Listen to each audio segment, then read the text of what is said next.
Vamos lá, galera. Boa noite a todos, graças e paz. Começando no horário, muito bom.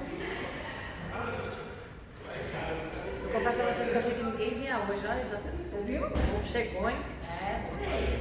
Glória a Deus. Nós estávamos falando então sobre sobre alcançar a paz, queridos, paz, sejam bem-vindos. Sobre alcançar, formas de alcançar Deus, intenção boa, jeito errado, motivação errada, tudo errado. E para agradar a Deus não basta fazer tudo certo. Para agradar a Deus tem que fazer o certo do jeito certo. E qual é o jeito certo? É o jeito que Ele quer. Então a maior dificuldade do ser humano é conhecer a vontade de Deus. Né? A dificuldade não é nem tanto, veja só, não é nem a questão da obediência. É claro que a obediência também. Mas o maior problema é obedecer o quê? Se eu não conheço a vontade. E aí o que acontece? Se eu supostamente acho que conheço a vontade, posso estar obedecendo princípios e preceitos que na verdade Deus não está nem aí com isso aí. Então o ponto-chave inicial da nossa vida cristã é conhecer a vontade. Beleza? Fácil, queridos. Se eu não conheço a vontade, não importa o que eu faça, tudo que eu fizer, a probabilidade de estar sempre errado, do jeito errado, da forma errada, é 99,9%. Por quê? Porque eu não sei como Ele quer que seja feito, porque agradar a Deus, eu posso, vamos estudar de forma mais concisa, mas eu posso apresentar qualquer culto a Deus? Não. Posso me apresentar de qualquer maneira a Deus? Não. Deus nos recebe como nós estamos, mas se estamos diante dele, é uma das coisas que essa geração tem muito errado, é que quer tocar o coração de Deus. Mas Deus nunca pediu isso. Deus quer que permitamos que Ele nos toque. É diferente. A gente vive tentando... Meu gatinho. A gente vive tentando querer criar meios para alcançar o coração de Deus, para tocar o coração de Deus. Tinha até uma coisa assim... provocadores, né? Tinha até provocadores, não sei do que, de Deus. Mas onde na Bíblia diz que Deus nos chamou para isso? Ao contrário. É o inverso. Não é nós tocarmos Ele, é Ele nos tocar. Porque quando somos tocados por Ele, Ele transforma tudo que tem que transformar. Eu não sei quem citou aqui numa ministração, acho que foi o Lucas, né, que ele falou que pela lei nenhum judeu poderia tocar uma pessoa enferma. Pela lei ninguém poderia chegar perto sequer de uma mulher no seu fluxo menstrual ou de um leproso, por exemplo. O leproso, para entrar na cidade, tinha que sair na frente levantando a mão ou a autorização que ele tinha para dar e gritando maldito, para que todos soubessem que o leproso estava chegando, porque não podia ficar perto de ninguém sadio, um leproso, por exemplo. E Jesus toca o leproso. E é até clichê, mas é um clichê verdadeiro. A lepra não contaminou Jesus, mas a santidade de Jesus contaminou o leproso. Por quê? Porque o segredo, que não é segredo, não é tocar o coração de Deus, é ser tocado por Ele. E a gente fica tentando, qual que é o princípio da Torre de Babel? Qual era o projeto de Nimrod? Nós vamos criar uma grande elevação, uma grande torre, construir um altar para alcançarmos quem? Deus. O que a gente fica tentando fazer? Alcançar Deus. Sendo que na verdade tudo que Deus quer é que sejamos alcançados por Ele. A gente fica empenhando esforços humanos com boas intenções sem nenhum resultado. Resultados humanos, mas não espirituais. E aí, Deus é tão misericordioso que a corda vai. Mas vai chegar uma hora que você já deu. Chega, acabou. Agora o negócio, o papo é reto. Porque a Bíblia está aí para quem quiser. Não é segredo.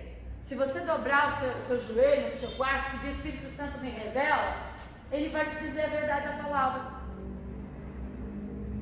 Ou no mínimo Ele vai te incentivar a vir para uma aula como essa. Ele vai te convencer a sair da tua casa e vir para uma aula como essa. No mínimo. Agora nós rejeitamos o conhecimento e vivemos a vida praticando o que achamos que devemos praticar. Se só poderemos praticar o que devemos praticar e o que Deus quer que pratiquemos, se conhecemos a vontade. Estava linda. Se não conhecemos a vontade, tudo o que fizermos corre o risco de ser nulo e vão. Por isso que ele diz: conhecereis a verdade. Você pode criar vários métodos, você pode tentar fazer tudo do seu jeito. Vou lhe dizer com toda a convicção e certeza do coisa: por melhor que seja a sua intenção, por mais bela que seja a sua motivação, se você não conhecer a vontade de Deus, o fracasso precede o final da sua história. O melhor é: conheça a vontade. E é sobre isso que trata a Torre de Babel. Torre de Babel foi a primeira construção realizada. O paradoxo entre Gênesis e Apocalipse é muito claro sobre a cidade que Deus construiu para nós. Uma outra coisa que gente, eu vou, e o Espírito Santo ministra no nosso coração essa noite, porque essa aula foi uma das aulas que eu tive que mais me confrontou em todo o meu percurso do mestrado teológico. Essa aula foi uma das que mais me confrontaram, foi uma das aulas que mais foi um divisor de águas na minha vida, porque muito legalismo, muita coisa caiu a partir daqui. Muita coisa eu comecei a enxergar de uma outra forma a partir desta aula, e foi muito complexa para mim, porque eu tive muita resistência. Não resistência do conhecimento porque estava ali escrito, não é isso. É difícil quando você já tem uma convicção de alguma coisa, e aí vem o entendimento, ele abre os teus olhos para o entendimento, e você ainda tenta justificar, você ainda tenta ligar uma coisa que não tem nada a ver numa coisa que tem a ver. Entende? Isso é da nossa natureza. A gente peca e tenta: não, Jesus, mas eu não pequei, mas a gente sabe que pecou. A gente sempre tenta dar uma aliviada na barra pra gente. Então, pra mim, isso foi um divisor de águas no conceito de o que é a igreja. Porque a gente sempre aprendeu, de uma forma errada, que igreja é hospital. A gente sempre aprendeu de uma forma errada que igreja é lugar para atender necessidades, para suprir necessidades. E a gente sempre aprendeu, e até reproduzimos isso, que igreja é um lugar onde você vem para receber a bênção e ser abençoado. Algumas pessoas, sem compreensão correta dos textos bíblicos, dizem que aqui é um lugar onde Deus ordena, e sem entender a complexidade do que esse contexto diz, usa isso como frase chavão para dizer: você tem que vir para ser abençoado.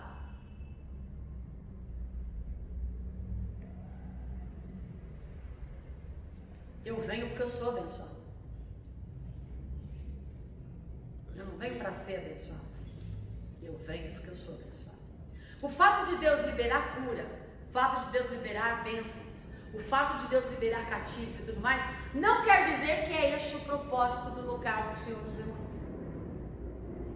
E a Torre de Babel, ela vem justamente para entrar em conflito sobre o tipo de culto que Deus quer e deseja.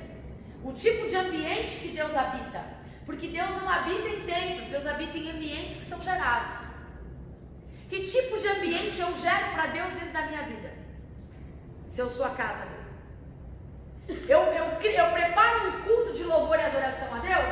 E qual é o ambiente que eu tenho criado? Um ambiente de receptividade, um ambiente de entrega, um ambiente de petição, um ambiente de busca.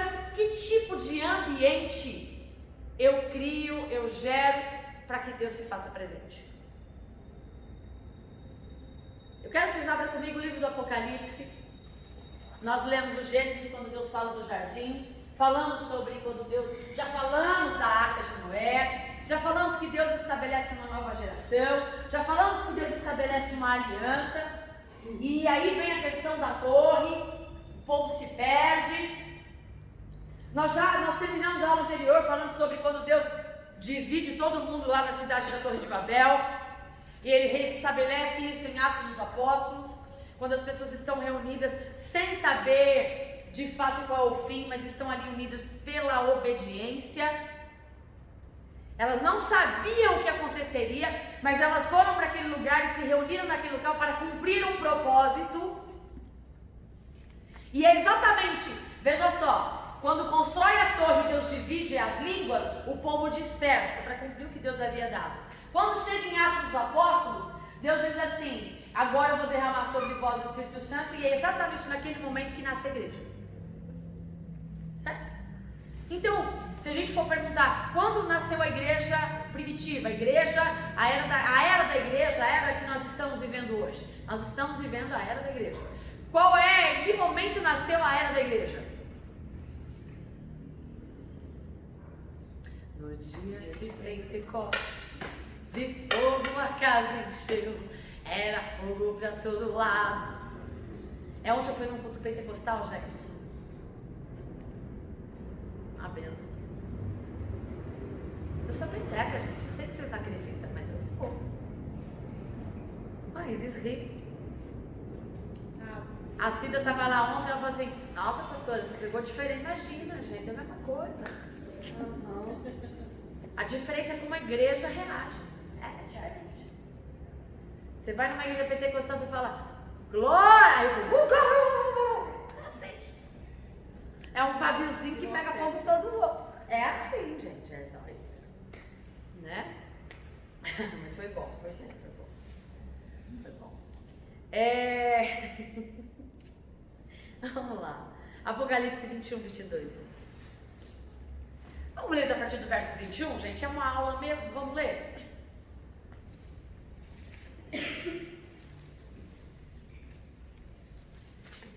Eu vi um novo céu, até eu vim achar. Eu vi um novo céu e uma nova terra.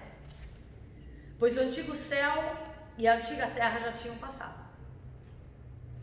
Você lembra como eu terminei a aula anterior? Eu terminei fazendo uma pergunta, baseada numa observação.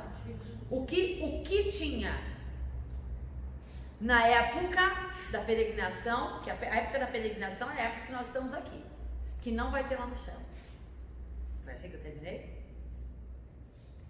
Que eu disse que lá no céu não vai ter mar nem. Vocês não lembram, gente? Misericórdia. Vamos lá. Então eu vi um novo céu e uma nova terra, pois o antigo céu e a antiga terra tinham passado. Se isso aqui é um texto escatológico, que está falando a respeito do futuro, o que João está querendo dizer? Que isso aqui que nós estamos vivendo hoje passou. Essa terra passou, esse céu passou, um novo céu e uma nova terra. E aí ele vem dizer, e nessa nova terra nós temos os mares, certo? Eu amo a praia. Nós temos os mares, certo? Está dizendo que ele não tem mais mar. E templos, né? E tem, alguém anotou. E templos. Diz que lá não vai ter mais mar. O mar já não estava mais ali.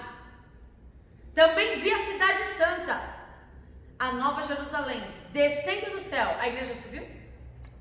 Não. Pois é, né? Não é o propósito.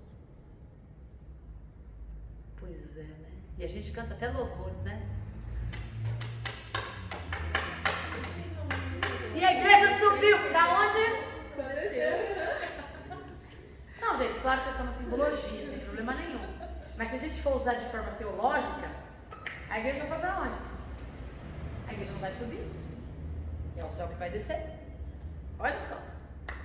Nós vamos nos encontrar com Cristo aonde, gente? Na Nova Jerusalém. Nas nuvens. Ou não, o arpazo, vamos deixar claro. O arpazo. O que é arpazo? Arpazo é um arrebatamento. Para quem for para o arrebatamento, a gente vai subir, a única subida que a gente vai ter é encontrar Jesus nas nuvens. Percebe? É como piscar de olhos. Agora, os que morreram em Cristo, quando acordar, já vão estar na cidade santa, na Nova Jerusalém com Cristo. É assim, gente, é lindo, Jesus é maravilhoso. Vamos lá. Veja só. Descendo do céu, da onde? Da parte de Deus, preparada como uma lindamente vestida. Quem que é a noiva? A igreja. A gente sempre vem aprendendo que a igreja sou eu. Eu sou uma parte dela. Eu não sou igreja. Sozinha, eu não sou igreja. Porque é o corpo de Cristo, né? A igreja, exatamente, a igreja é o corpo, Efésios fala sobre isso. A igreja é o corpo de Cristo. A deturpação da palavra de Deus é tão astúcia no inferno que as pessoas muitas vezes deixaram de congregar, tem seus pastores virtuais, seus cultos virtuais, suas igrejas virtuais, com essa ideologia de que eu sou lá. Não se, eu me admiro a pastores que não se sujeitam à liderança de igreja. Sabe esses pastores itinerantes? Eu acho, sempre achei. Pastor que não tem pastor não é pastor. Não existe, todo mundo tem que ser ministrado. Não existe esse negócio, eu sou bom o suficiente. Não. Se você não tem alguém que você respeite, que seja seu pastor, que cuide de você, você não serve nem para ser líder, cara, quanto mais pastor. O próprio Jesus, quando ele foi com a palavra lá, ele falou: Senhor, vou orar para eles crerem. Eu sei que o Senhor me ouve, né? Exatamente. Sei que o Senhor sempre me escuta, mas se o Senhor fizer, não é? Tem assim de lado. Então assim, pastor tem que ter pastor também, gente. Né? Entenda uma coisa. Eu não sei com quem eu comentei essa semana, mas Deus está levantando uma geração aí que vai arrebentar, chutar o barraco de todo mundo aí. Deus, acho que foi com você, Deus está levantando uma geração pequena, mas uma geração que vai fazer um barulho que vocês não têm noção. Estão escrevendo livros, estão botando a boca no mundo, denunciando essa liderança que o inimigo levantou dentro das igrejas. Só vai ficar enganado quem quiser. Essa liderança autoritária, essa liderança que no ungido de Deus não toca. Filho, ungido de Deus é até o filhinho que está lá do outro lado da rua. Essa liderança que não pode ser questionada, essa liderança que manda em todo mundo, essa liderança, essa ditadura, na verdade, que foi o próprio diabo que distorceu toda a mente e fez com que isso entrasse dentro da igreja. E a igreja perdeu o sentido do que é a igreja. E se o Espírito Santo nos ajudar hoje, nós vamos entender de uma forma muito clara o que é a igreja. Mas é porque isso faz a vontade da carne, né, pastor? Porque isso que nem a senhora acabou de falar, você acabou de falar, o pecado, a gente sabe quando peca, quando erra. Então essas lideranças aí que cometem esses erros aí, sabe que está errado. Muitas Só vezes que a não. sabe, se você está lendo o escrito, você sabe. Vou te dizer porque muitos deles estão na ignorância. Porque muitos deles, irmão, vou ser muito franco. Eles deixaram de ouvir o Espírito Santo, pastor. É simples. Mas sabe que deixou de ouvir o Espírito Santo? Muitos deles não. Pastor, você sabe identificar quando é o Espírito Santo ou não. Você sabe quando peca ou não. A gente tem essa noção. Todos nós temos. Nós que temos uma vida com Deus, temos uma noção. Eles também teve já teve, para chegar lá já teve. É que eles deixaram com o tempo, começaram a fazer a vontade da carne, os prazeres do mundo, a facilidade. E quando que o pecado deixa de ser pecado? Quando ele se renuncia. torna comum. Tem cuidado, né? Quando ele se torna comum, existe muita gente, irmãos, muita gente que está perdida simplesmente por comodismo. Veja só, como não sabe? A partir do momento que eu deixo de ouvir a voz do Espírito Santo, eu me permito não ser convencido. A partir do momento que eu não tenho mais, quanto mais eu me afasto de Deus, menos a voz dele eu escuto. Quanto menos a voz do Senhor eu escuto, mais comum se torna a minha vida. Mais fácil é eu ser conduzida pelas minhas vontades. E o pior erro é por eu uma vez ter estado no Santo dos Santos, eu acho que por eu um dia ter estado lá, as minhas lamparinas já são suficientes. Eu acho que tudo que eu fizer e tiver paz no meu coração, ou que eu considerar correto pelo pouco conhecimento bíblico que eu tenho, eu acho que eu estou certo. E o que é pior, não tenho interesse em aprender a palavra de Deus, porque eu acho que tudo que eu fiz a vida inteira, estou falando o que é real. Mas a gente não tem que achar, né? Calma. Deixa eu só concluir o raciocínio.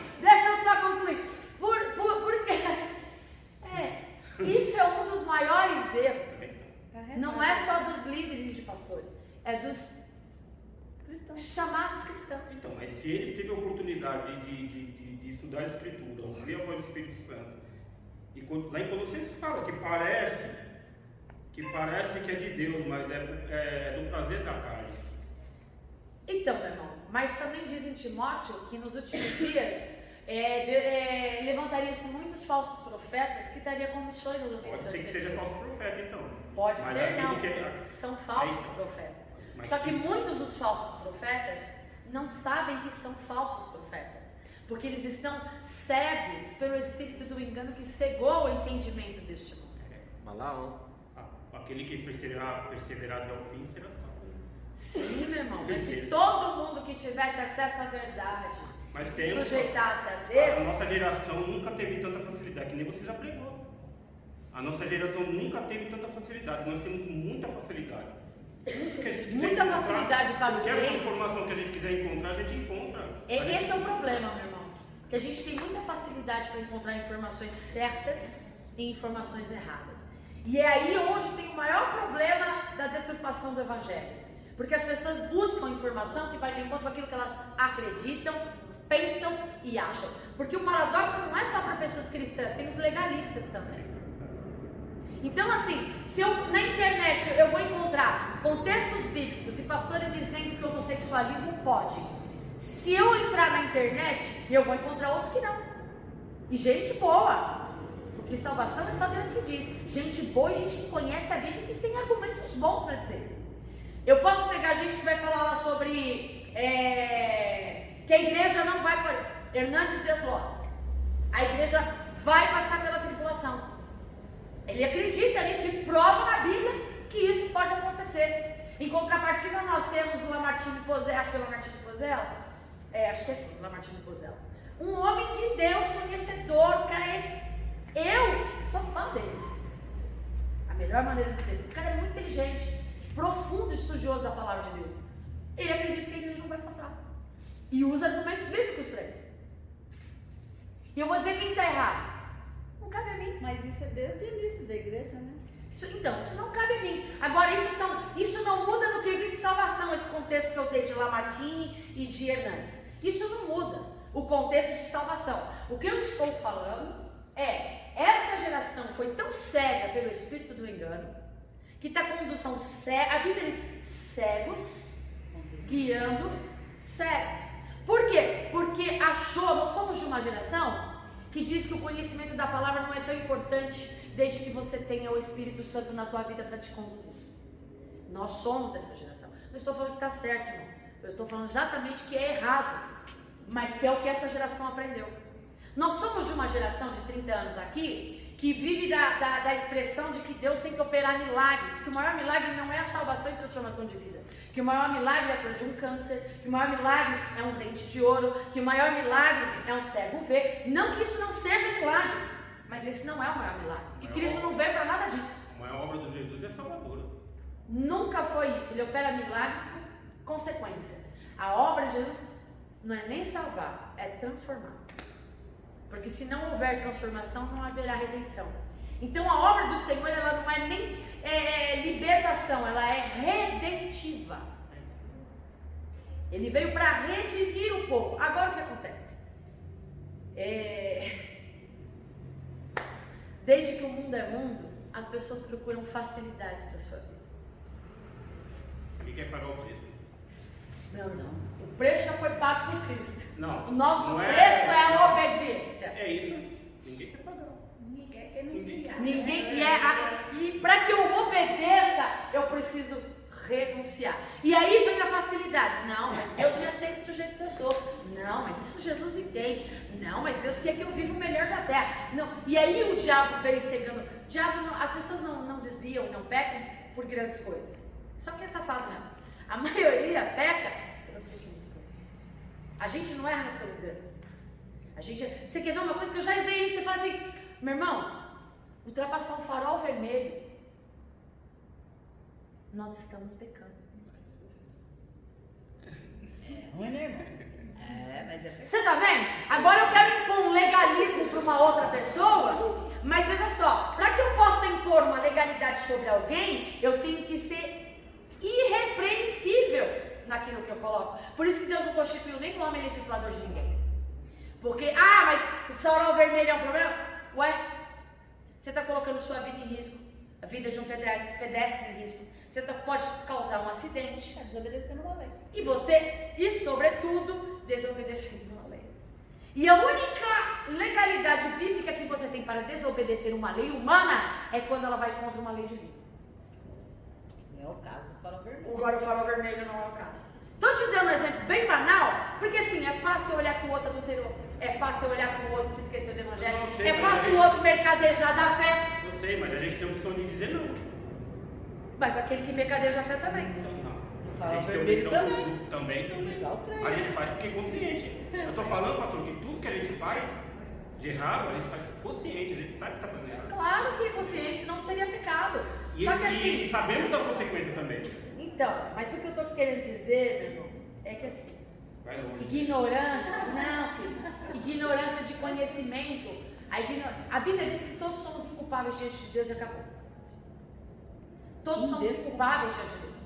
Ninguém vai poder dar desculpa, eu não sabia, e é onde eu quero deixar.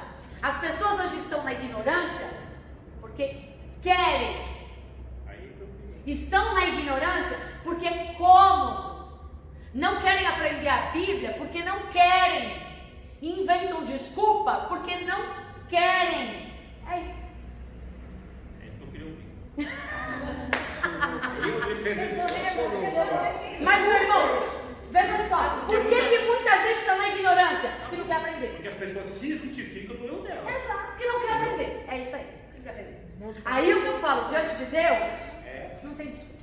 Nós somos calmos, nós somos Não. Abre nossa mente. Então, aí o que acontece? Aí diante de Deus, o que acontece, irmãos? Não tem desculpa. Aquele ditado que eu já falei várias vezes. É melhor não saber para não pecar. Já pegou. Porque você está tendo a oportunidade de saber e não aprende porque não quer. Em relação desse não aprende porque não quer, eu vou até além. Não aprende porque não quer abrir mão do pecado da vida que você leva. Porque você sabe que a partir do momento que você conhecer a verdade e a palavra, você vai ter que abrir mão daquela sua vida. E as pessoas não querem, é isso que elas não querem. Não é só aprender. Aprender é bom, mas elas não querem, porque através de aprender elas vão ter que abrir mão de muitas coisas. E elas não querem. Não é só o aprendizado. Olha, as pessoas não querem aprender porque o Evangelho não causa lucro. O Evangelho não massageia a ego. Exato. O Evangelho não traz crescimento pessoal. Não dá prazer. O Evangelho... Não, aí eu discordo, porque para mim o Evangelho é prazeroso. Pra muita gente não dá prazer não, pastor. Prazer muita gente não dá retorno. Mas então, meu irmão, não dá recurso, não dá lucro, entendeu? Quem está avisado nessas coisas. Então, o que acontece? Se eu sei a verdade e não a pratico, o que eu prefiro? Não conhecer. Porque se do meu jeito está dando certo para aquilo que eu quero, para que eu vou mudar? O time que está ganhando? Não é esse o ditado popular? Não estou falando que isso é certo. Tem que ver se é o ganhar dele, como é que é. Eu já lhe digo o que a Bíblia diz: o ganhar em Cristo é perder. Quem é você, né? Eu te conheço, meu camarada. Sai daqui, em nome de Jesus. O ganhar em Cristo é perder. Todo aquele que quiser virar a mim vai ter que perder a sua vida para poder ganhá-la. Se não perder a sua vida, você não vai ganhar a sua vida. E aí o que as pessoas tentam fazer? Eu não quero perder minha vida. Então elas vão dando desculpas e criando métodos e meios. E elas usam os bons resultados como desculpas para justificar que elas estão certas. E bons resultados não quer dizer que você está certo. Não é porque você está sendo abençoado, ou que você está prosperando, ou que você está conquistando, que quer dizer que Deus está validando o que você está fazendo. Você só está seguindo princípios. Nem isso às vezes, porque quando o diabo confrontou Jesus, quando foi tentá-lo, o que foi que Jesus, o que o diabo ofereceu para Deus? Não prometeu riquezas para o homem. Quem prometeu riquezas para Jesus foi o diabo.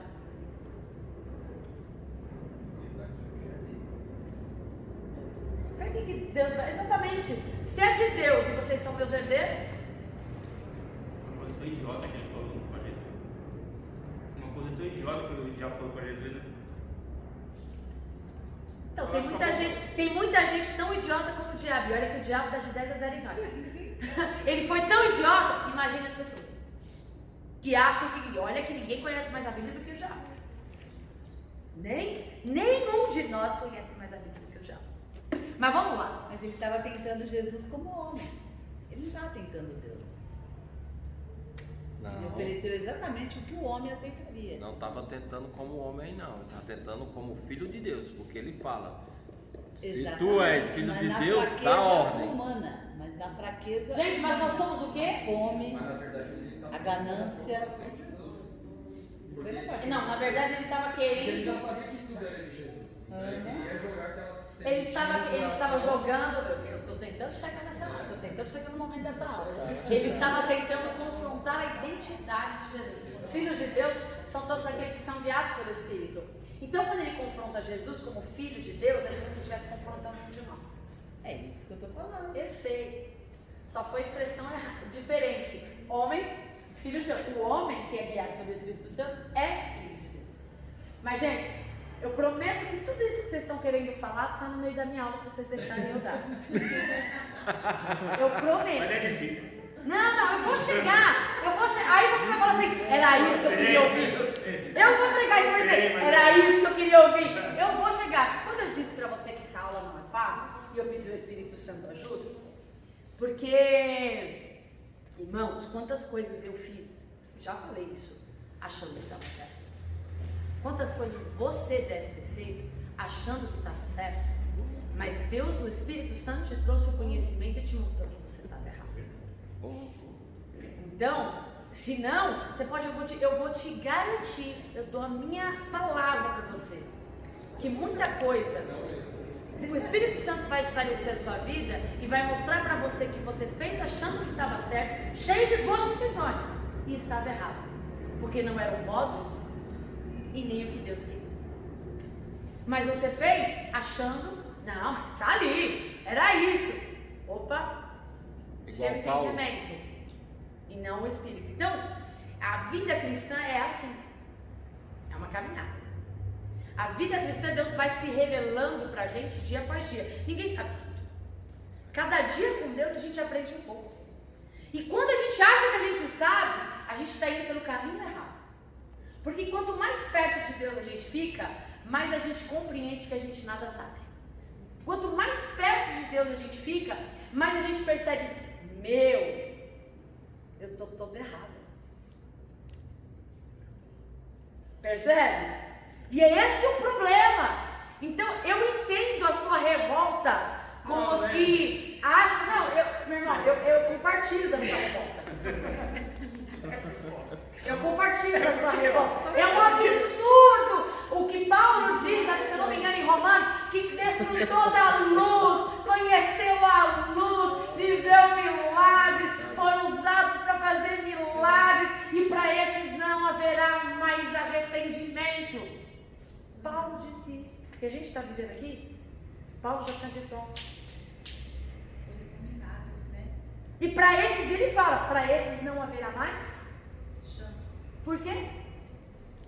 Porque tiveram a oportunidade e não aproveitaram a oportunidade. Não é para os ímpios, é para os crentes essa palavra de Paulo. Vamos para a aula, gente. Por Deus, para esse relógio, Senhor. Ai, vamos orar. Parou a terra, vamos para o sol. Para esse relógio. Vamos lá. Só tirar a pilha. Ó, gente, vamos lá. Não há milagre nisso.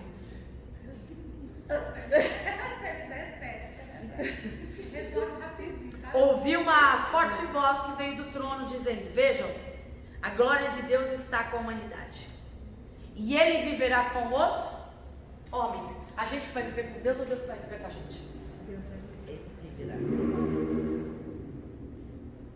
Ô, pastor, é 21. 21. Apocalipse 21. Versículo 3 agora. Porque tá diferente, eu não tô A acompanhando. descrença, a minha Bíblia é mais próxima da verdade. Olha, Vocês demoraram muito para ler. versículo 3. 21, é só o 21 e o 22 depois. Por isso que eu tô apoiando Capítulo também. 21, versículo 3. Ela está no Quarto. verso 3. Agora vai Ele enxugará dos olhos toda lágrima. Não haverá mais morte, nem tristeza, nem choro, nem dor, porque a antiga ordem já passou. Do que Deus está falando aqui? Deus criou o homem, a gente está estudando Pentateuco. Deus criou o homem para ser eterno. Não tinha choro, tinha? Tinha dor? Não, porque a dor foi criada a partir do pecado. Choro, e abrolhos e espinhos haverá após o pecado. Até então não tinha dor.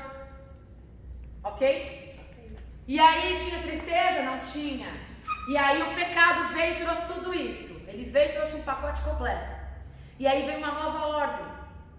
E aí ele veio assim, não, agora o negócio mudou. Porque agora Deus preparou uma nova terra. Essa terra subiu? A igreja subiu? Não, a igreja não subiu. Deus desceu. A nova cidade desceu. A igreja vai morar com o Senhor no céu? Não. Deus vai vir morar com o povo. Só que Deus habita em coisas sujas? Não. Deus pisa em terra manchada? Então, peraí que esse negócio vai ter que ser santo. Percebe? Para Deus vir morar em nós, Ele não habita em casa suja, habita? Essa é a multiforme graça de Deus. O Espírito Santo habita em você pela misericórdia e pela graça. Por isso que o Espírito Santo é a ação da multiforme graça de Deus. Porque não somos dignos sequer de nada. Nós não somos dignos sequer de estar aqui sentado e ter o privilégio de dizer, Pai, é só por causa do Filho. Então a gente não tem mérito em nada. Tudo que nós temos é a favor. Tudo que nós temos é a favor. É privilégio. Eu mereço mais que a pastora Sandra? Não mereço. Porque não tem dimensão de pecadinho nem pecadão. Existem tipos de punição, existem tipos de consequência para transgressão, para iniquidade e para pecados. Mas são tipos de consequências. Aos olhos de Deus, nem morto ele é assim. Morno ele é assim. Ele vomita. Então, se não for pelo sangue de Cristo que nos purifica de todo pecado, esquece, irmão. Já vai para os quintos já, você já está lá. É a graça de Cristo. Então, não tinha. Pecado, fomos destituídos, todos estamos da glória de Deus. Deus está falando assim, agora o negócio, Jesus está preparando uma nova casa, Nova Jerusalém. É a casa de Deus. Ele foi preparar uma morada. E ele vai pegar essa coisa que já está pronta, já está preparada, e vai descer. E aí, a ordem que ele sempre quis estabelecer para nós, vai voltar a ser estabelecida. Não haverá dor, não haverá choro. No Éden tinha mar?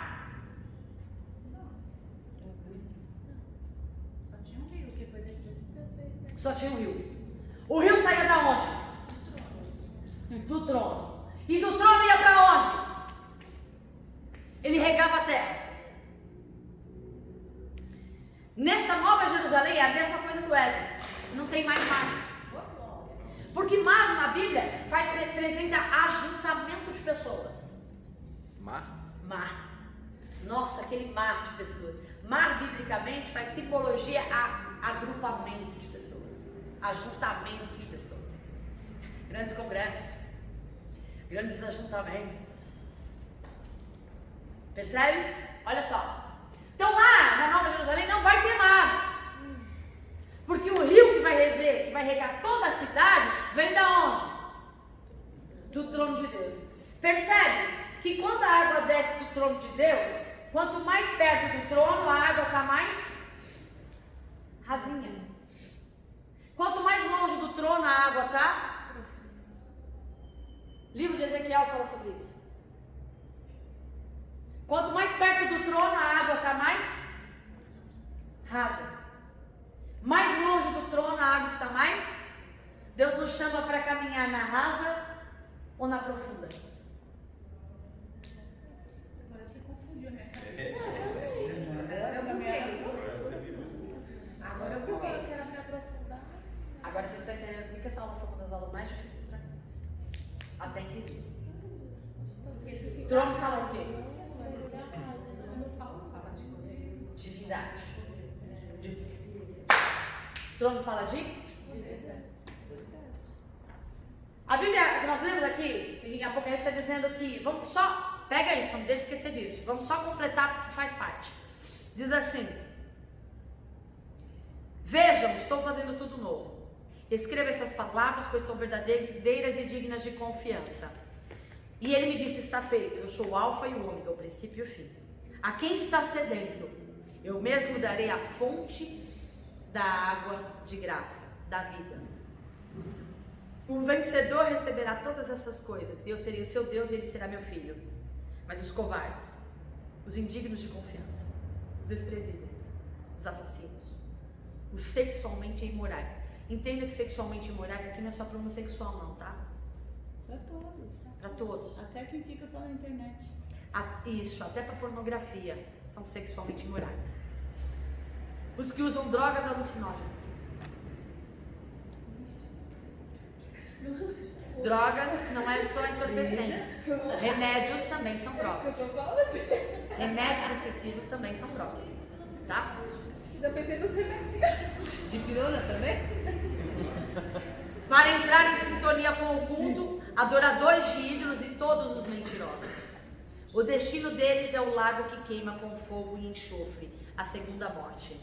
21.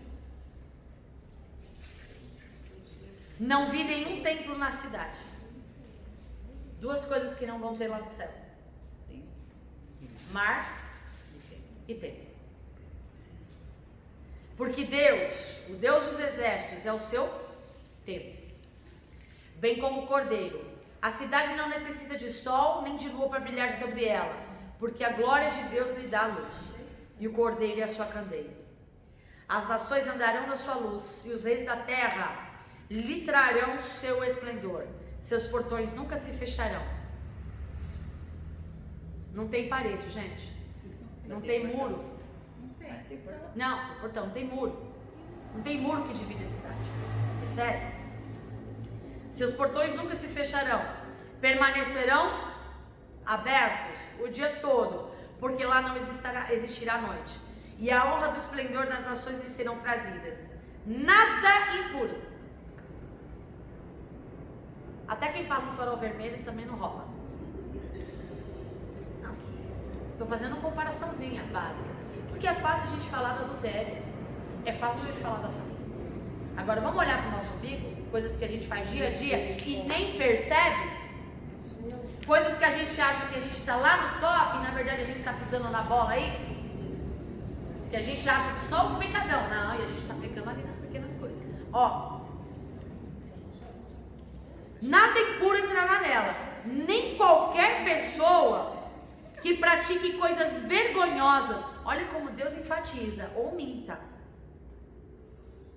Mas poderão entrar apenas e somente estes, cujos nomes estão escritos no livro da vida do Cordeiro.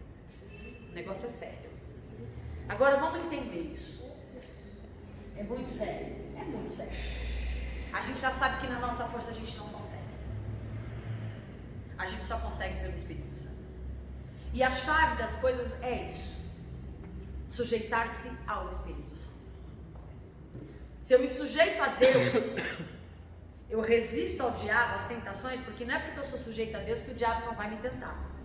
Quanto mais sujeito a Deus, mais ele me tenta. E aí cabe a mim resistir. Quer derrubar quem está de pé. Cabe a mim. Não basta, eu estou lá. Não. Vamos entender então como funciona a terra onde Deus está preparando para nós. Babilônia nasceu da Torre de Babel. Nabucodonosor sempre tentou construir um templo, um jardim suspenso em referência até o próprio Éden. Então, Apocalipse 17 fala sobre a grande Babilônia, a grande prostituta. Porque o reino do anticristo, ele é representado pela Babilônia, Torre de Babel. E o reino de Cristo é justamente expressado como nós lemos aqui. Então, como é que eu entendo o reino do anticristo e o reino de Cristo? Fazendo esse comparativo entre a Nova Jerusalém e a Babilônia.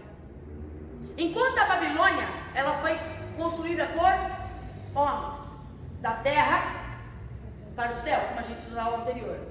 A Nova Jerusalém não foi construída por homens. E ela não vem da terra, ela vem do céu. Igreja não sou eu isolado.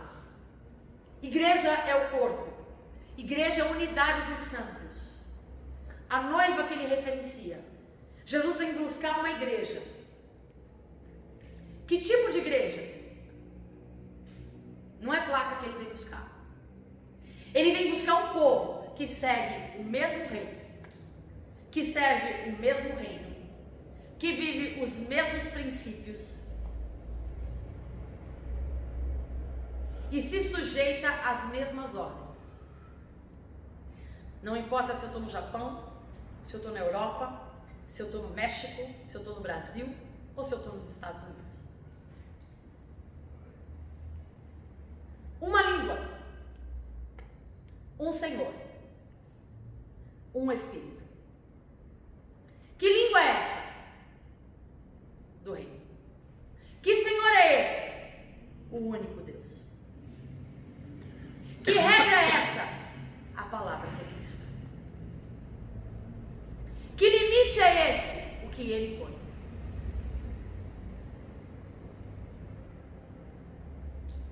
Não é o que a igreja diz. Não é os costumes que a igreja coloca. Não são os legalismos que as pessoas impõem. Não são as litúrgicas que os homens colocam. Porque Deus já estabeleceu o culto, como Ele quer o culto, que tipo de culto Ele quer e como Ele quer ser adorado e pelo tipo de pessoa que Ele quer ser adorado. Ele não deixou ninguém vendido, Ele disse exatamente como Ele quer. É que a gente não quer fazer o que Ele quer. Por isso que eu comecei a aula dizendo que o maior desafio da vida cristã é conhecer a vontade. Se eu fosse aconselhar vocês, que tipo de oração faz? Para de pedir. Repete de novo a língua, o Senhor. Um só Senhor, um só Espírito, um só reino, uma só ordem, um só princípio. Eu aconselharia vocês a mudar a oração de vocês e começar a orar. Me revela a tua vontade. Para a minha vida, para começar. Porque a gente revela a tua vontade para o Brasil, revela a tua vontade para a igreja, revela a tua vontade para essa nação. Você não sabe nem qual é a vontade de Deus para a tua vida. Porque você está em crise de identidade. Porque essa geração que mais vive essa geração, e agora eu vou falar, é a crise de identidade. É abacate querendo ser abacaxi. Abacaxi querendo ser mamão. Mamão querendo ser pera. É pera querendo ser maçã. Ai, porque eu nasci no corpo errado. Ai, não, porque eu nasci para ser líder. Não, você nasceu para ser peão. Não, eu nasci para ser operário. Não, você nasceu para ser líder. Não, eu nasci para ser pastor. Não, você nasceu para ser evangelista. Não, eu nasci para ser evangelista. Não, você nasceu para ser pastor. O maior conflito do ser humano é querer ser o que ele não foi chamado para ser. O maior conflito do ser humano é querer viver uma vida que Deus não estabeleceu para que ele vivesse. O maior conflito do ser humano é desejar aquilo que Deus não desejou para ele. E aí a gente fica nessa luta incessante de querer fazer o que quer. E Deus já falou, meu plano é perfeito, meu caminho é direito, minha vontade é boa, bem sei os planos que tenho a respeito de vós, mas o homem insiste em fazer o que quer. E não entende que estar debaixo do desejo, da vontade humana, do planejamento humano, nada mais faz do que te tornar um escravo de si mesmo. Quem não controla seus desejos é escravo. Quem não controla seus vícios é escravo. Quem não controla suas vontades é escravo. E Deus não vos chamou para a escravidão, mas vos chamastes para a liberdade. Servir a Cristo é uma escolha. Servir a Cristo é desejá-lo. Servir a Cristo é querer. Ele não põe uma arma na tua cabeça. A diferença, Jerusalém e Babilônia. Babilônia tem templos, Jerusalém não tem.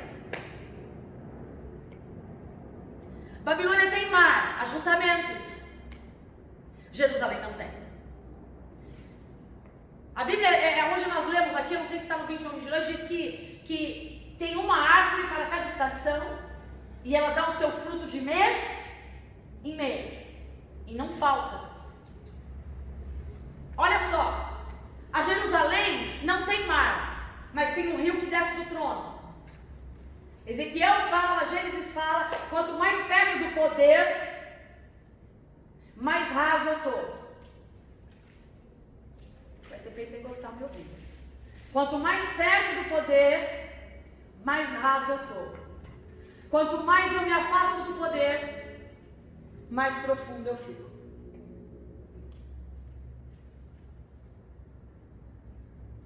Pegou a visão? Não, porque a senhora Ontem eu fui na igreja anteriormente. pentecostal e o pessoal, eu nem lembro o que o pastor usou lá, né? Eu peguei a visão. Não, eu disse, pega a visão, mas ele falou uma expressão que eu achei muito legal. Né? Entendi. Não lembro, eu vou lembrar, se eu lembrar, eu vou usar. Eu gostei, mas é tempo. Gente! Esse poder que você está falando não é o poder de Deus? Não é.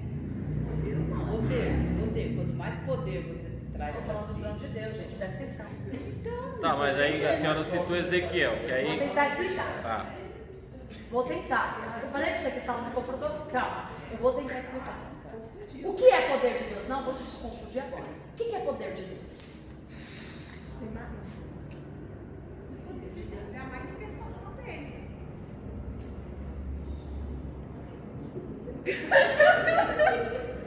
Foi uma câmera lenta que faz dele.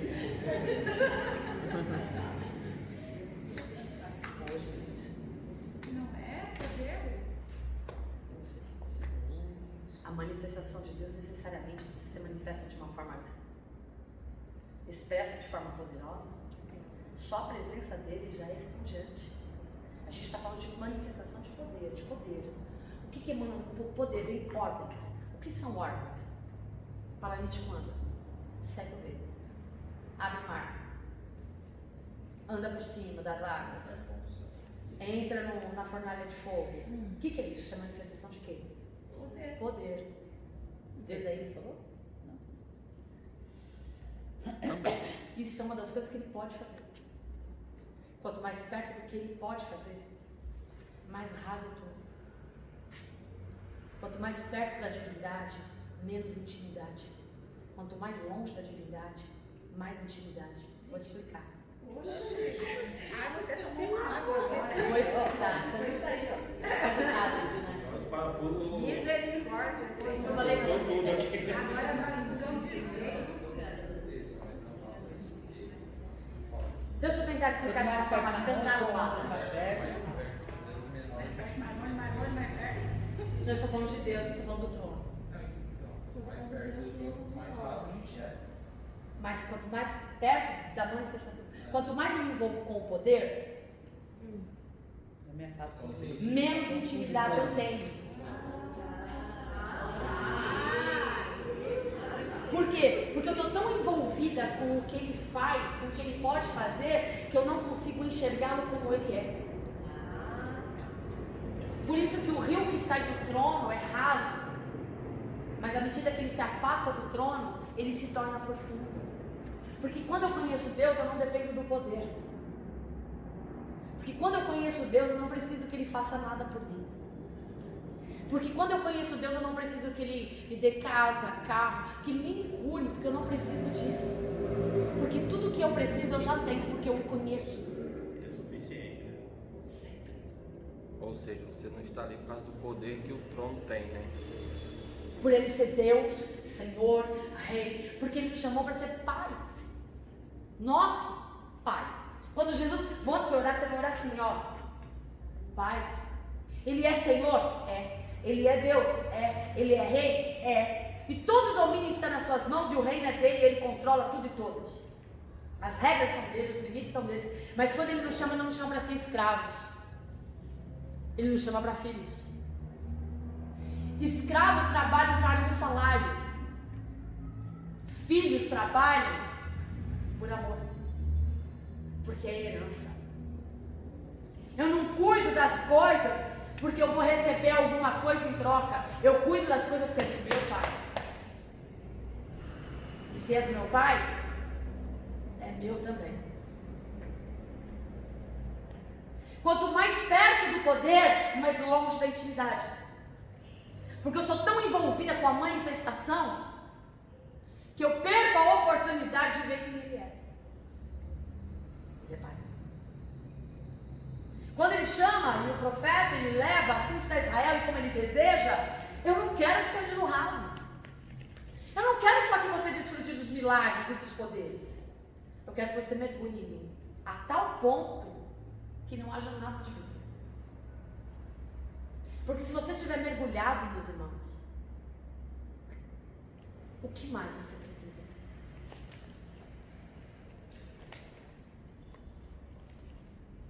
Mas se você está no raso, você precisa de muita coisa. Você está vendo? Senhor, eu quero tanto aquilo. Enquanto Babilônia oferece um lugar de segurança, porque tem muros, Jerusalém não tem. E os portões são todos abertos. Por quê? Onde está a sua segurança? Mas ele está ali. Percebe? Eu não preciso fechar a porta. Eu não preciso ter medo do mal, do inimigo. Não preciso. Porque ele está ali. Quando eu olho para Deus só com o poder dele, e eu me torno dependente do poder, eu perco o privilégio de me relacionar com Deus. Escravos. Essa é a mentalidade de escravo. Trabalha por um salário. Escravos briga por direitos. Filhos não. E aí você passa a ter uma vida só de senhor e servo, não de pai e filho. Porque o filho serve porque ama o pai e não porque ele é senhor, mesmo ele sendo. Escravo não ama o Senhor, ele serve o Senhor porque ele precisa da comida, porque ele precisa de uma casa, porque ele quer alguma coisa. E tem medo dos castigos. Tem medo de ir para o inferno. Escravo trabalha para ter resultados. Filhos não se importam com resultados. Filhos sentam à mesa e assumem a responsabilidade.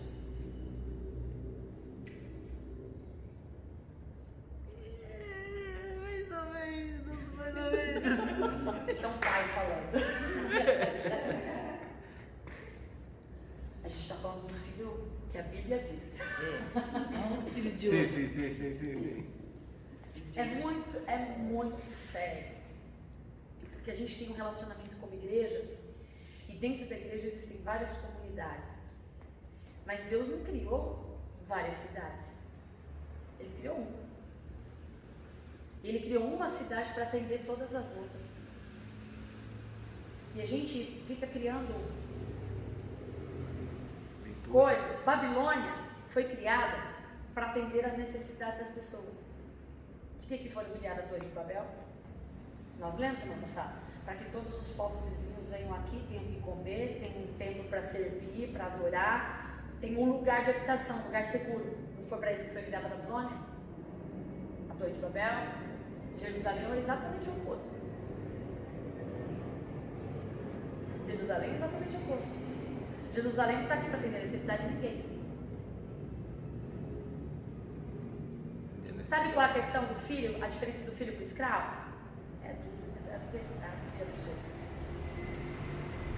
O filho não se senta à mesa, que é a igreja, para ter suas necessidades atendidas. Ele se senta à mesa, tendo ou não as suas necessidades atendidas, ele assume a responsabilidade de filho. Como assim? Eu não estou aqui para receber. Eu estou aqui para dar.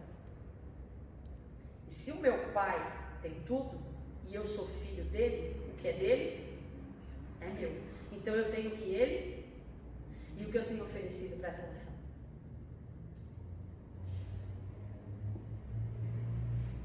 Mas o escravo trabalha porque precisa do salário. Percebe a diferença, não? Ou ficou confuso?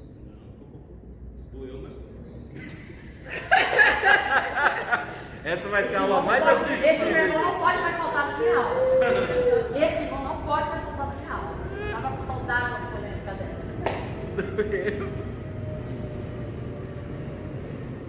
A mesa é lugar onde o filho senta. E filho não senta para pedir. Filho senta para compartilhar.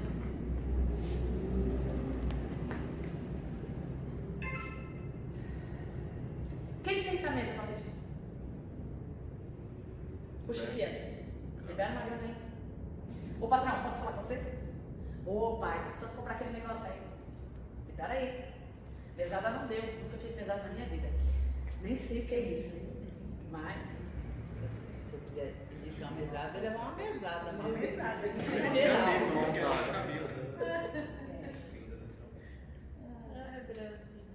Percebe a diferença? Yes. Quanto mais perto do trono, mais raso eu fico. Quanto mais longe do trono, mais intimidade eu tenho. Isso é minha amiga. Eu tô pensando dizer pra você. Resumindo, não busque só poder. Comece no raso, mas vai, busque conhecimento. Meus irmãos, Se você pega não intimidade. precisa buscar poder. Busque por ele é poder. Se alguém pegar essa aula, fazer uma montagem só dessa frase, nossa pastora Bíblia está falando que não é para ser, que não é para se aproximar do trono. Venha pra aula e você vai saber.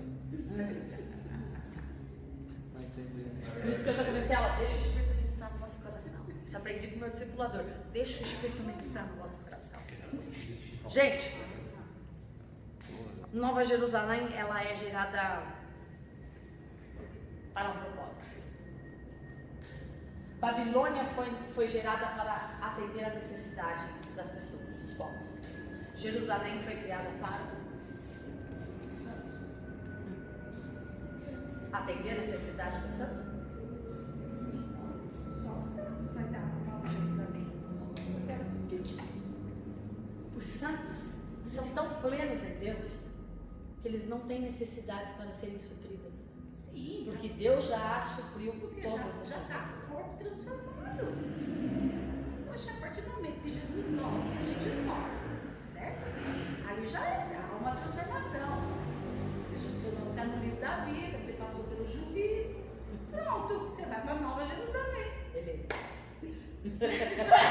Eu não estou falando da questão escatológica. Eu não estou falando da questão escatológica. Estou falando do céu na terra, assim na terra como no. Estou falando hoje.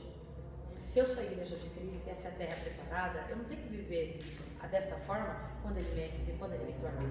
Comportamento, né? Hã? A senhora está falando de comportamento, né? Como a gente tem que se comportar. Não, eu sou desse mundo. Quem é meu rei? Você matou? Não olha pra você. E você me incentivou isso. Quem é meu Senhor? Quem é meu rei? Que cidade eu pertenço? Que princípios eu sigo? Quais são as diretrizes que a minha vida está pautada? Não é do reino? Eu sou peregrino nessa terra, porque eu sou estrangeiro, viajante. Como estrangeiro, viajante, eu sigo as regras deste mundo, enquanto aqui estou. Mas aqui não é minha pátria. As regras que vivem neste mundo não determinam a minha vida, são a do reino. Então eu não posso viver a minha vida aqui como se a terra Jerusalém, como eu pertenço, não existisse, porque ela já existe. E eu faço parte dela. E o propósito? Da A nova Jerusalém foi criada para um propósito. foi criada para cumprir o propósito. Qual o propósito? Da criação do mundo. Deus no meio do seu povo. Esse é o propósito da Nova Jerusalém. Por que Deus vai ter que criar uma nova Jerusalém, uma nova terra? Porque ele não pisa em terra imunda. E ele construiu uma cidade para morar com quem? Com filhos, não escravos. Ele não precisa do trabalho do escravo. Ele só quer o amor do filho para gerir as coisas que é dele. E olha, não precisa, viu? Porque ele é eterno, não envelhece. Nem vai morrer. Até porque quando ele criou o homem, a intenção era essa, desde o início. Então, Por isso que o nosso final da vida não é o fim. Aí, na É a volta verdade, do começo. esse povo que vai estar com ele são aqueles que escolheu obedecer, de verdade. Então, ali vai estar os filhos. Escolheu estar com Só ele. escolhe obedecer quem ama. Então, E quem vai estar com ele são os...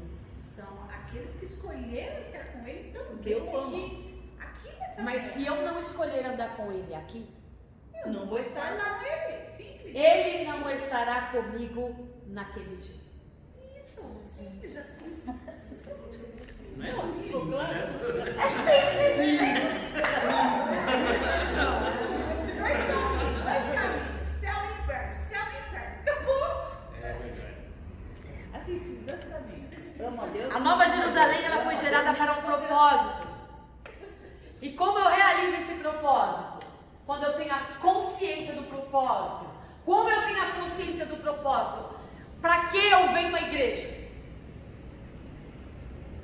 Para me encontrar com os meus irmãos que eu gosto? Não. Para quem eu venho à igreja? Para prestar a Deus o culto? Sim. Mas o culto não é quando eu respiro, quando eu já começo, abro os meus olhos, eu já não comecei ali a prestar meu culto? Sim. Então eu não me reúno na igreja só para prestar um culto. Aqui eu me reúno com os irmãos para prestar um culto. Mas qual é o propósito da igreja? Qual é o propósito da unidade? Qual é o propósito do corpo de Cristo? Para que Deus uniu aquele povo lá na casa onde ficaram 120 pessoas para derramar, para que a Shekinah viesse? Qual foi o propósito? Aí, Brincam fazer discípulos, todas as nações. E ele vem. Pois é, se eu olhar para o trono, simplificadamente é isso. Mas se eu me afastar do poder do trono e me aprofundar na intimidade de Deus, eu vou entender que a igreja não foi gerada para isso. Sim, a igreja foi gerada para ser. E a partir do momento que ela se torna, porque às vezes você vai ser a única Bíblia que a pessoa do mundo vai ler. Sim, porque o apóstolo Paulo fala, não somos a carta viva. Ou seja, Tá difícil de você. Tá difícil de eu conseguir chegar na conclusão aqui. estou viajando. Tá muito difícil de chegar. Porque se eu falar rasgado, eu fundo. Não, pode falar, Vai. sabe? Que aqui Nós vamos ficar calados agora. Pode continuar.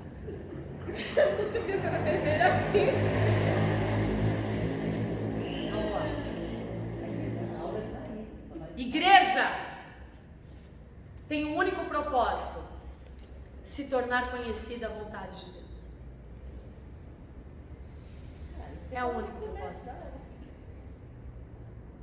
É o único propósito. Porque se eu conheço a vontade de Deus, eu sou o que Deus quer que eu seja. E se eu sou o que Deus quer que seja, o mundo vai conhecer a Deus. Mas, não é pra falar, né? Mas eu vou falar. Eu terminei, mas fala. Eu vou falar. Conclua, mas antes eu vou falar. Vai! Deixa eu concluir.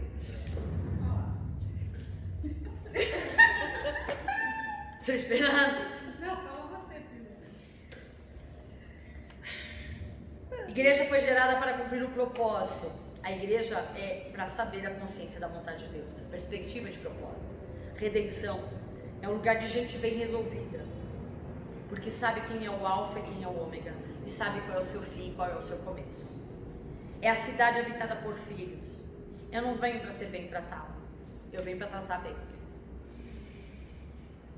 Eu não venho em busca da virtude, eu tenho a virtude. E por eu ter a virtude, eu compartilho a virtude. Eu não venho para ser abençoado, eu sou abençoado. E por eu ser abençoado, eu venho para abençoar. Nós nos encontramos para frutificar.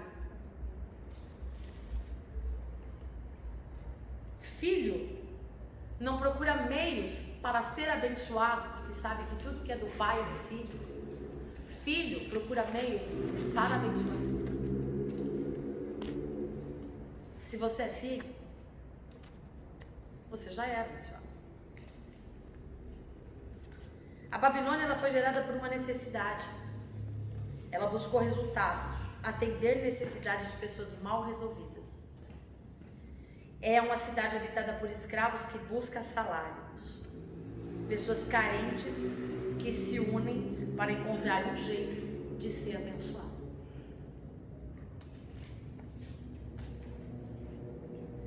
Babilônia, mãe da prostituição, lugar de comércio, lugar de explorar as necessidades, não é lugar de compartilhamento. Babilônia já é lembranças, Jerusalém traz memória. Por isso que Deus nunca fala de lembrança, ele fala sempre de memoriais. O propósito da cidade de Deus é criar um memorial, um legado espiritual. Memória é o registro, é a certeza de uma identidade da natureza espiritual, onde eu sei da minha origem e eu sei o meu fim.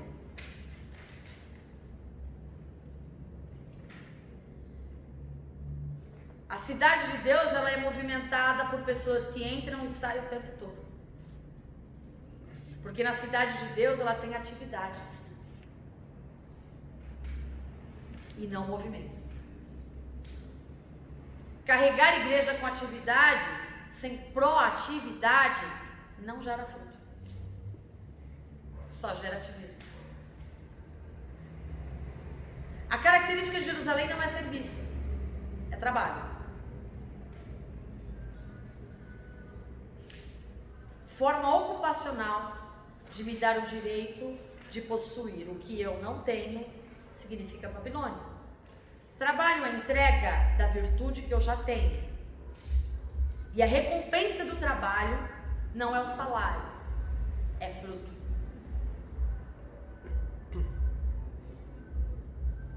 Semente que originou o trabalho, Deus é glorificado no fruto que eu produzo.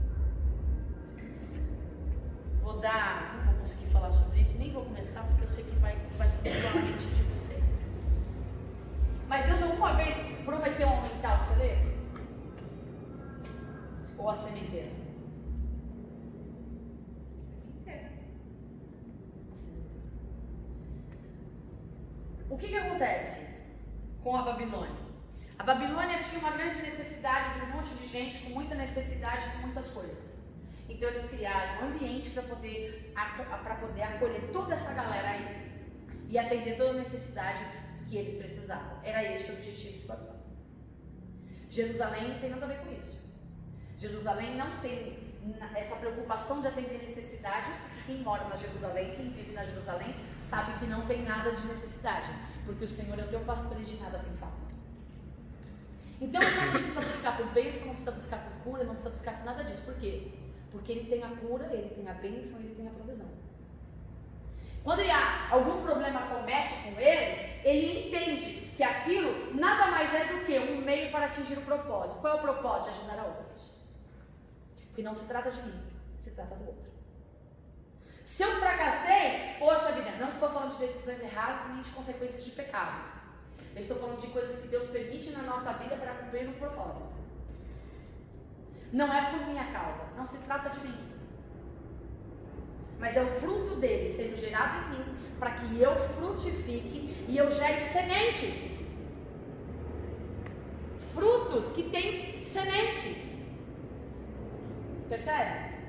Porque o que você pega com uma maçã e coloca no celeiro? Ela vai virar outra maçã? O que vai acontecer? Várias maçãs lá dentro. Um grande ajuntamento que vai atender a necessidade das pessoas que têm fome. Mas eu produzi fruto? Agora, se eu pegar essa maçã, que tem a sementinha dentro dela, e em vez de colocar dentro do celeiro, eu coloco ela na terra, o que vai acontecer com ela? E se eu continuar fazendo isso? Porque Deus nunca prometeu que você não que aumentaria o seu celeiro. Ele disse que aumentaria a sua sementeira.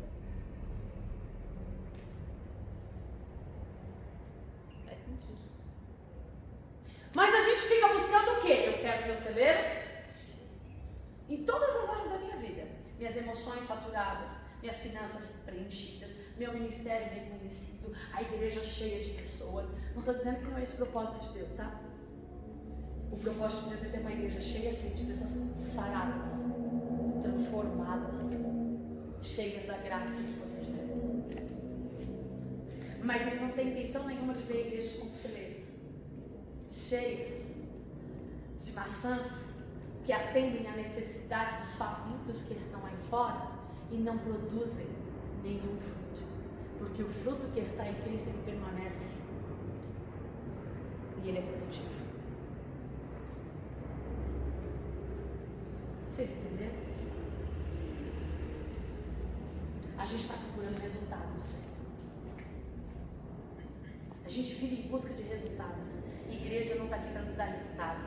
Igreja está aqui para nos formar como sementes, para que sejamos produtivos e que alcancemos o propósito da igreja. Qual é o propósito da igreja? Conhecer a vontade. Qual é a vontade de Cristo? Colocar em meio da Jerusalém uma árvore que dará seu fruto de mês em mês. Deus nos colocou aqui para frutificar. Deus nos colocou aqui para vivermos de grandes ajuntamentos. Não que isso não possa acontecer. Mas se você plantar várias sementes, essas sementes vão produzir várias outras sementes. Agora, que tipo de semente eu tenho sido nessa terra? Que tipo de fruto eu tenho dado?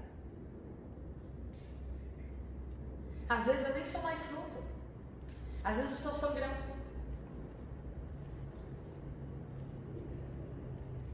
Às vezes eu só estou aqui atendendo necessidade, mas não estou produzindo nada. Às vezes eu estou aqui só suprindo vocês.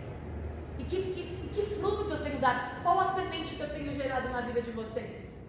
Porque se eu não produzir em vocês semente de transformação, eu não passo de um grão. Eu só estou suprindo a necessidade de vocês. Mas o propósito da igreja não é suprir necessidade, porque ela já é saciada em Deus. O propósito da igreja é fazer de você semente. E que essa semente produza muitos frutos. E frutos que durem para a glória de Deus. E a gente está buscando o quê? Babilônia, resultado.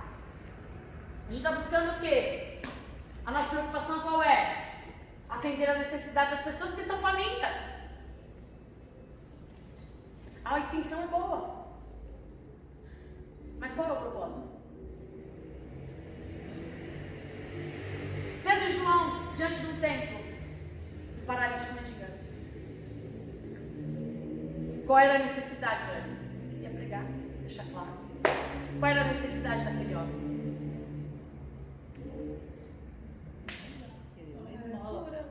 Ele queria uma esmola. Ele queria uma esmola. A necessidade dele era? Igreja, Pedro. Igreja, João. Não tenho ouro, porque eu não estou aqui para atender a sua necessidade. Mas o que eu tenho, isso eu te dou. Levantei. Você nem. Ele que vai trabalhar e ganhar a esmola no dia. A escola está outra. Ele que vai trabalhar. Eu sou. Jesus reencontra aquele homem de 38 anos em frente ao tanque de Bethesda. Quantos e quantos doentes tinham ali?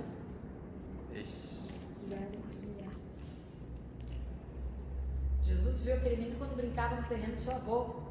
Porque o tanque de Bethesda ficava no terreno do avô de Jesus.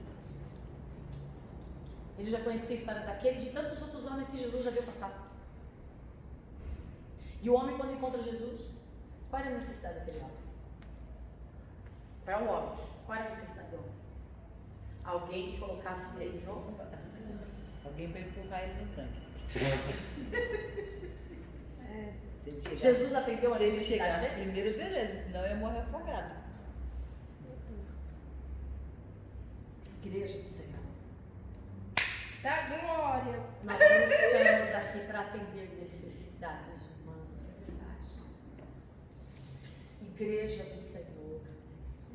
Nós não estamos aqui para construir templos e nem fazer grandes ajuntamentos. Igreja do Senhor. Nós não estamos aqui para encher celeiros. igreja do Senhor. Nós somos a representação da Nova Jerusalém nesta terra. Nós somos saciados, plenos, abençoados, para abençoar aqueles que precisam, mas não na necessidade que ele acha que precisa. Nós estamos aqui para anunciar a semente que foi gerada em nós. Se o grão de trigo lançado na terra não morrer, se você, como um grão, não morrer, não vai produzir. E não adianta você produzir um fruto que vai saciar uma pessoa no momento. Mas se você der semente, nunca vai faltar o pão para aquela pessoa. Por isso que a gente tem um ditado popular: não pesca, ensina a pescar. Não dá o peixe, dá a vara. Percebe? Igreja, é um apelo que eu digo nesses últimos dias. Chega de viver uma igreja de necessidades, que atende necessidades e que busca por necessidades. Eu não venho à casa de oração, sentar à mesa onde Deus se assenta comigo, para pedir aquilo que eu, como filho, já tenho. Eu só peço se eu sou escravo. Porque se eu sou filho, já é meu. Eu me assento à mesa para fazer o que Jesus fez: partilhar o pão. Eu partilho com você o que eu tenho, você partilha comigo o que você tem. E assim a gente vai edificando o corpo. Igreja,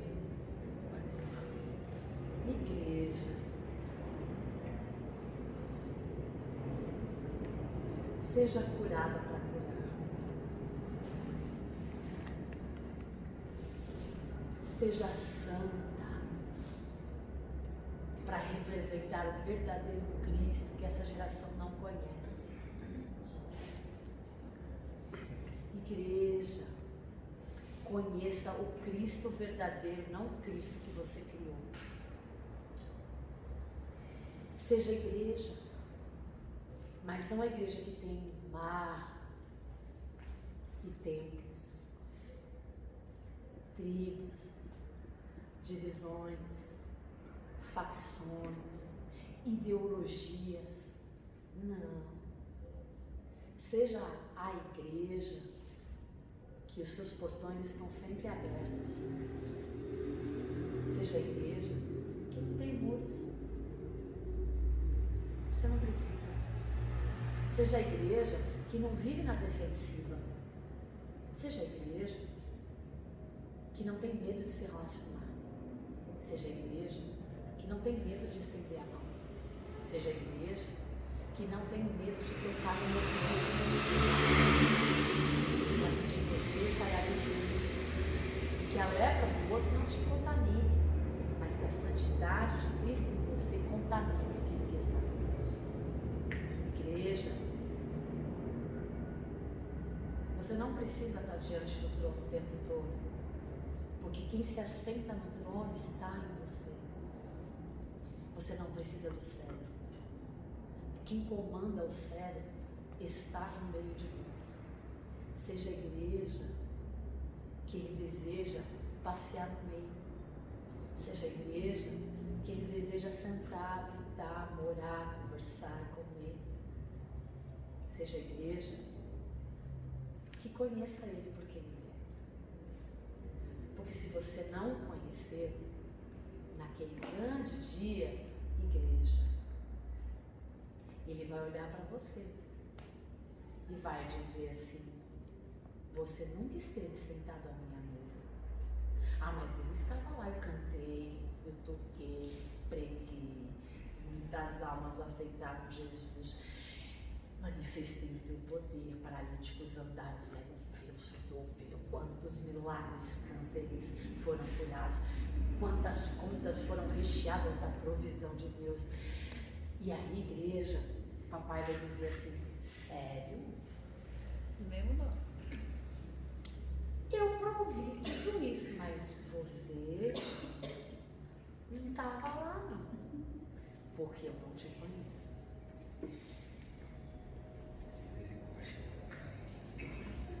Você que pediu.